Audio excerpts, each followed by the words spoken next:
Small business owners tell me often that they hate to sell, but the funny thing is the best salespeople in the world don't sell. Today I'm going to share with you how to sell like the pros without selling.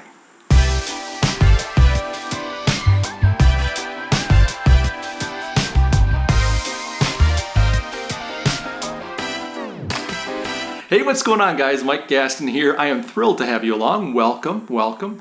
Today we're going to talk about selling, but we're going to talk about selling without really selling, and that's going to be an interesting discussion.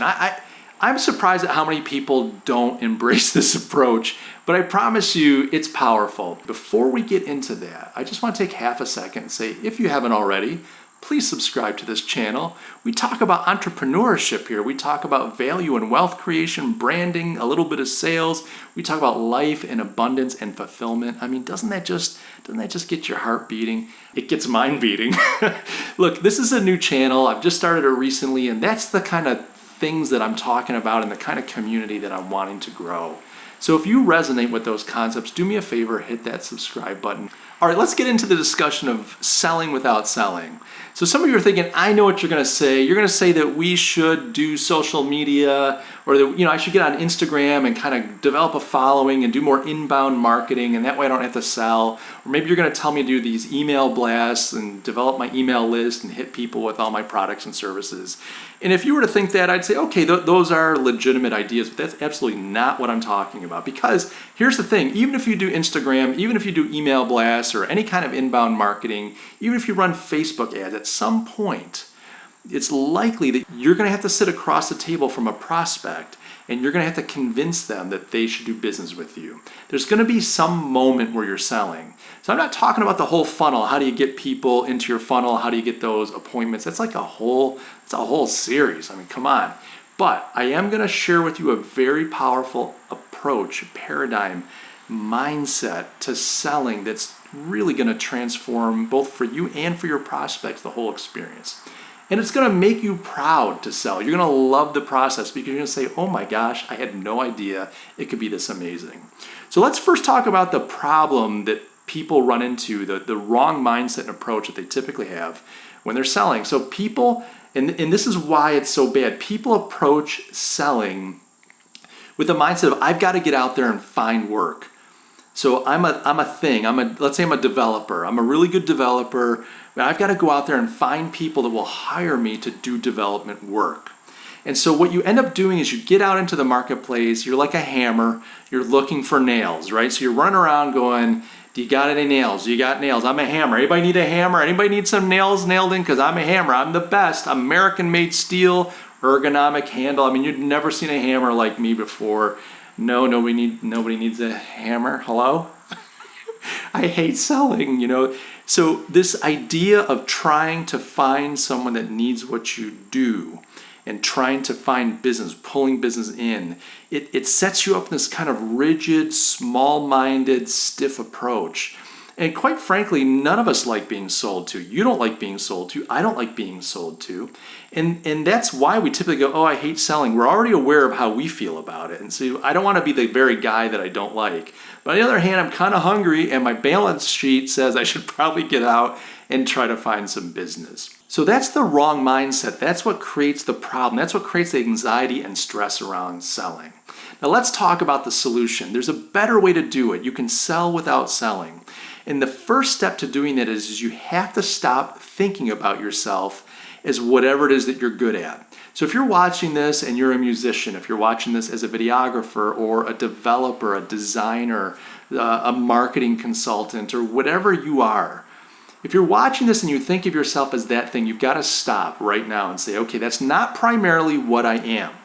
And this is going to be kind of hard because you're going to say, Mike, I put 20 years of my career into becoming an accountant. I've gone through university. I've gotten my CPA. I mean, I'm an accountant. I mean, I know you can say I'm not, but I really am an accountant. But I think that you're something deeper. You see, if you're doing any of these kind of services, you're actually a problem solver. And getting your arms and your mind and your heart around the concept of being a problem solver is going to unlock for you a sales process that is pleasurable and powerful and fulfilling for you. and the same for your prospect.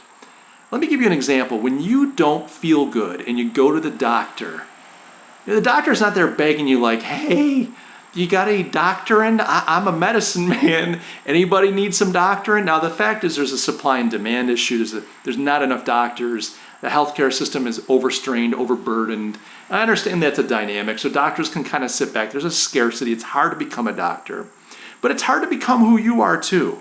Let's not undersell who you are. I mean, it's hard to become an expert. It's hard to become who you've become. You put in a lot of blood, sweat, and tears.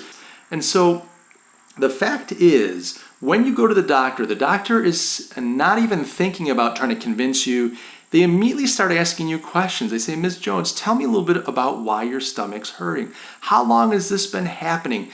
Describe the pain for me. Do you mind if I'm going to press a little bit? Does that hurt? Does that hurt? Have you noticed any patterns? And so on and so forth. What is that doctor doing?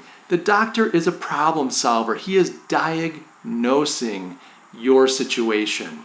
He's asking questions. He's trying to get his arms around what's going on here. He has some hunches. It's all based on his expertise, his experience, his training. But he's trying to get at the root issue. Now, a bad doctor will say, look, Ms. Jones, I know that your stomach hurts. It's probably all in your head. You know, I see this with folks all the time. I'm going to give you a painkiller. It'll make the pain go away. You know, hit the receptionist. That's $250. Who's next? That's a bad doctor because all they're really doing is dealing with a symptom. And it's often what we do when we sell. We come in just saying, what symptoms do you have that I can address? But a painkiller doesn't make Ms. Jones' stomach better. A good doctor tries to get at the root of the issue. They're going to go deeper, ask questions, batteries of tests, go through all kinds of thinking. They're going to reference their research material, maybe talk to other colleagues, and they're going to come back and say, Ms. Jones, here's what I think is going on. I've done my diagnosis, and I think that you may have a sensitivity or an intolerance to dairy. Here's what I want to do. I want to put you on an elimination diet over the next 3 weeks. I want you to keep a food journal. Here's a little bit of medicine just to take the edge off for a day or two, just to help you settle down and maybe knock some of that inflammation back. Let's go through the elimination diet, and then let's see how you feel. But I think if I'm correct here, you're going to feel really good in about 2 or 3 weeks. In fact, you're going to feel like a new woman. Now you go out of there going, oh my gosh, I'm so excited, like hallelujah, there's help. I've been miserable for months and months, haven't known what's going on. So doctors are problem solvers, and what I'm encouraging you to be is to be a problem solver. Be like that doctor. You're an expert. When you're sitting in front of that prospect, you want to be like the doctor. Start asking questions. Ask why. Dig deeper. Get deeper into their business. Understand the dynamics going on, because don't forget, you're the expert. And the more that you can understand, the better your solution can be. And that's what will transform the selling process for you, is to stop selling and start solving problems. So stop thinking about yourself as an accountant. Think of yourself like the doctor. Get in there and diagnose the pain. Try to understand what's causing it. Give them a temporary fix to take the pain away, but give them a way to solve the deeper issue. And 9 times out of 10, that way includes you. Now, sometimes it doesn't. I've been in situations where I've identified I'm not the right person to solve this, but I have a person I know, she's fantastic at this work, it'll be a great fit for you. I'm gonna give her your information, blah, blah, blah, get you guys set up, I'll coordinate that, and you'll be right as rain. You're still solving the problem. But 9 times out of 10, you're at the table providing that solution. Guys, I hope this was useful to you. If you have had experiences with selling and you hate it, try this out. I'm telling you, it will transform the way that you approach it. Yes, finding clients is hard. Yes, making that initial connection is difficult. But when you're sitting in front of somebody, take on the mentality and the persona of a doctor. Start to do that diagnostic, identify the problem, and work with that prospect on developing a solution that they're excited about, and it involves bringing your skills to bear. Thanks so much for your time, guys. Love you all, and I'll see you in the next video.